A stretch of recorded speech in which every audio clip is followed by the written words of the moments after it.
Welcome to Audit the Audit, where we sort out the who and what and the right and wrong of police interactions. This episode covers crime scene contamination, filing a formal complaint, and officer retaliation, and comes to us from the Batosize channel. Be sure to check out the description below and give them the credit that they deserve. Before we dive into the interaction, I want to give a big thanks to the sponsor of this episode, News Voice. Social media has such a profound impact on the way we consume information, and it is becoming increasingly more difficult to find news that isn't saturated with opinions and misinformation. News Voice is a revolutionary new take on digital media and offers its users a news platform unlike anything else on the market. The News Voice app is completely open and democratized and is driven by its users. It works by compiling news stories from all over the world and linking multiple sources to each summary with tags that shows their origin and political bias. With News Voice, you can explore all the angles of any story and decide for yourself which source has the correct information and perspective, and upvote the stories you find interesting. The News Voice app is available on both iOS and Android and is completely free. You can support ATA by downloading News Voice using the link in the description and experience a new take on the news. Thanks again to News Voice for sponsoring this episode. On February 4th, 2020, street musician Michael Malinowski was playing guitar at the Jackson Red Line station in Chicago, Illinois, when a 38-year-old mentally ill woman attacked him. 35-year-old Chicago Transit Authority Supervisor Martisa Lee received a call over her radio about the incident and responded immediately. Officers from the Chicago Police Department quickly arrived on the scene, arrested the suspect, and called for medical assistance for Mr. Malinowski. Authorities determined that the platform was a crime scene, but were unable to cordon off the area because they did not have enough of their standard yellow tape to do so. The Chicago Tribune reported that more than a dozen people walked through the unmarked crime scene before Officer Raymond Herron spotted Mrs. Lee and confronted her.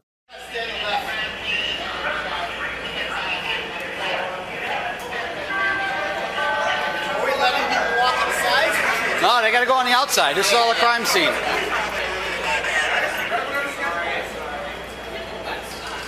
Yeah, he's grabbing after the victim.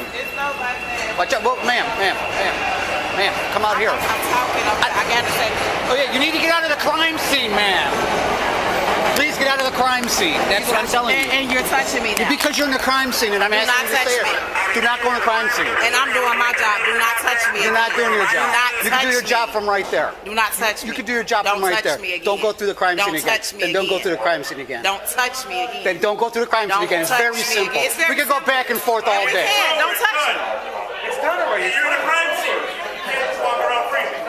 Preserving the condition of a crime scene is a vital element of the investigatory process, and as noted by Assistant Director of the Criminal Justice Institute, Dr. Cheryl May, crime scene contamination usually results through the actions of the personnel at the scene. In general, the greater number of personnel at the scene, the more likely it is that the scene or evidence will be contaminated. The National Institute of Justice's Crime Scene Investigation Manual states that controlling, identifying, and removing persons at the crime scene, and limiting the number of persons who enter the crime scene and the movement of such persons is an important function of the initial responding officers in protecting the crime scene, and institutes a policy that the initial responding officers shall identify persons at the crime scene and control their movement. The manual's procedure instructs officers to control all individuals at the scene and prevent them from altering or destroying physical evidence by restricting movement, location, and activity, while ensuring and maintaining safety at the scene, and to exclude unauthorized and non-essential personnel from the scene, including law enforcement officials not working the case. Although some people had walked through the crime, the officers were making a legitimate effort to secure the area, and Officer Herron was well within his authority to control the movement of anyone walking through the scene who was not directly investigating the crime that had taken place. Approximately 7 minutes after Officer Herron removed Mrs. Lee from the crime scene, Sergeant William Spiker arrives, and Mrs. Lee confronts him about Officer Herron's conduct. Your officers, but we can deal with this first and then we'll talk about that later.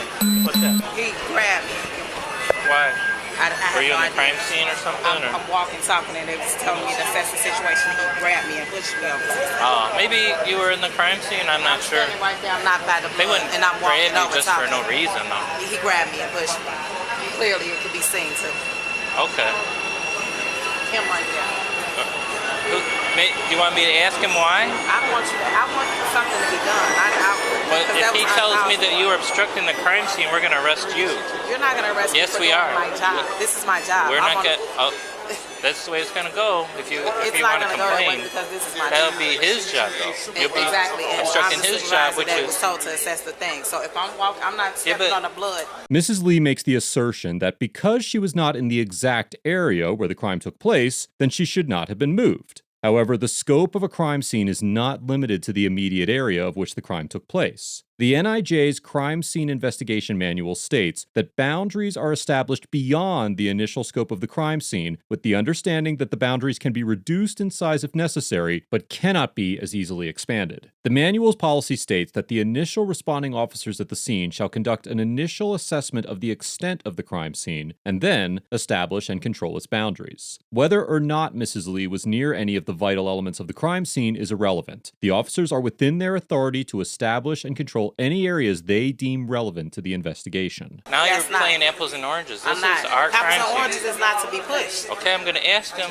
You can ask him Are you the whatever. supervisor? Yes, I am. Is it worth it to you that serious for this? Yes, because he pushed me. If I Did he pushed push you when I out of did the crime scene? Yes, almost took the blue tactile. They pushed me too because I didn't know I was in the middle of That's it. your guy. I don't let no man allow me. I don't care if He didn't push you yes, down. He it moved doesn't you. matter, but he pushed He you. touched you. Exactly. So what's You're not the problem? supposed to touch me. What Yes, do you he mean? can touch you. Can I touch you and grab you the way he grabbed me? We can touch you to move you out of Can a I crime touch you scene. and grab you the way he grabbed me? Ma'am, we can touch you to move you out of a crime scene. So I can touch you and move you No, out of you the crack. can't touch me. We is can my touch job you. Too. Okay, I can touch This you is not too. your job. This is our job.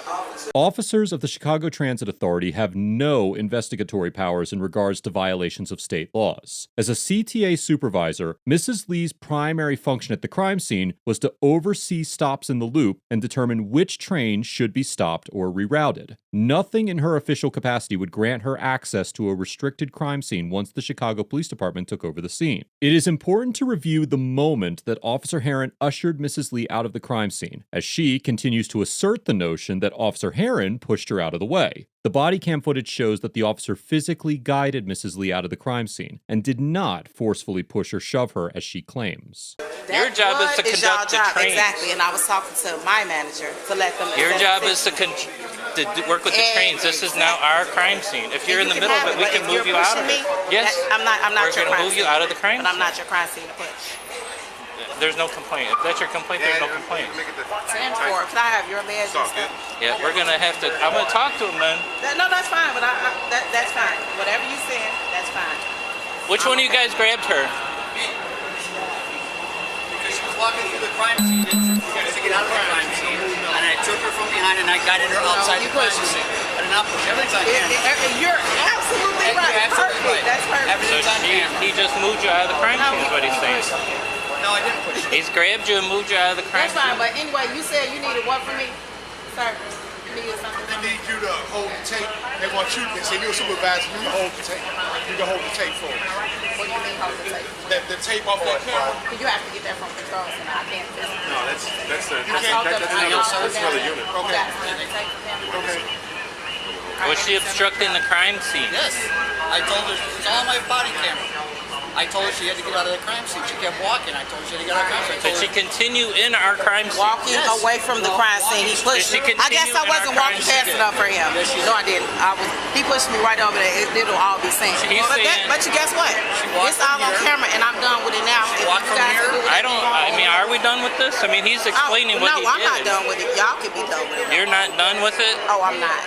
Because Do you want to have her arrested for obstructing our crime scene? I'm on She could laugh all she wants, but she cannot obstruct our crime scene.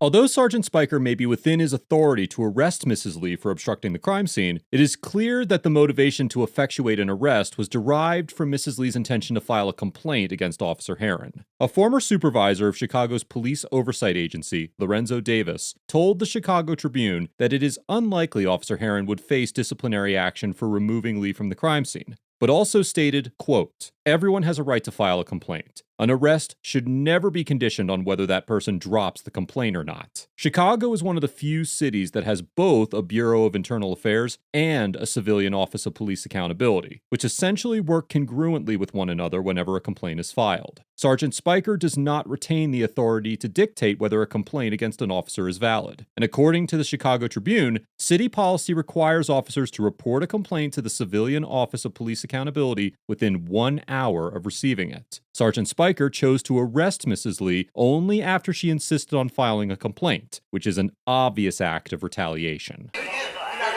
Was she obstructing our crime scene? She did not exit when I told her. I said, "Man, we gotta get out of the crime scene." She didn't listen. I told her several times. That's when I I'm took on her the arms radio. from He behind didn't me. I tell got me her. She several gotta go outside incidents. He the crime pushed me scene. from behind. We can look at my body camera. We sure can. Okay, arrest her. Put your hands behind your back. Officer Heron places Mrs. Lee into handcuffs, and Mrs. Lee's manager arrives on the scene shortly thereafter. After some negotiations with the CPD officers, Mrs. Lee is released and allowed to go free without any charges. According to the Chicago Tribune, Mrs. Lee's name appeared on the CPD's official incident report, accusing her of obstruction of justice and potentially contaminating the crime scene, but failed to mention Mrs. Lee's request to lodge a complaint or that she was detained for another 7 minutes after Officer Heron removed her from the unmarked crime scene. Following the encounter, Mrs. Lee filed a formal complaint with the Civilian Office of Police Accountability, who recommended that Sergeant Spiker be stripped of his police powers while it investigates the complaint. Chicago Superintendent David Brown has not yet responded to the notification, and the sergeant continues to serve in his official capacity. Mrs. Lee has since filed a federal lawsuit alleging that the officers falsely arrested her and violated her First Amendment rights, and is still employed with the Chicago Transit Authority. Overall, Officer Heron and Sergeant Spiker get a C-,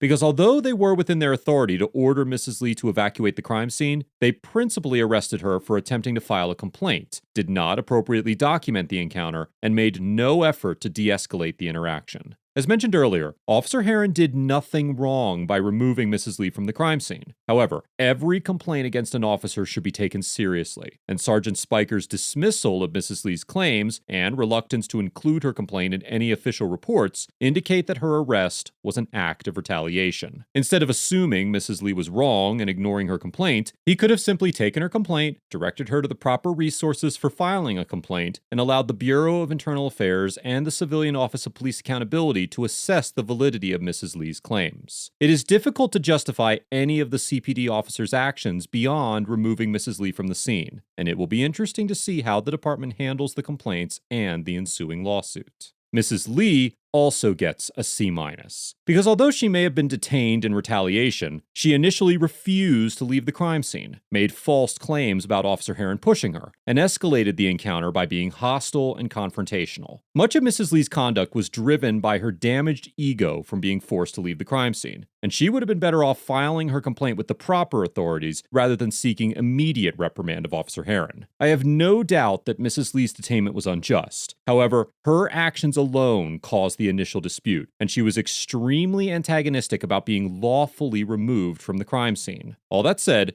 Mrs. Lee should never have been faced with the choice of filing a complaint or being arrested, and there is merit to her lawsuit against the officers. In this interaction, both parties were right in some ways and wrong in some ways, and justice for one party does not necessarily equate to justice for the other. Let us know if there is an interaction or legal topic you would like us to discuss in the comments below. Thank you for watching, and don't forget to like and subscribe for more police interaction content.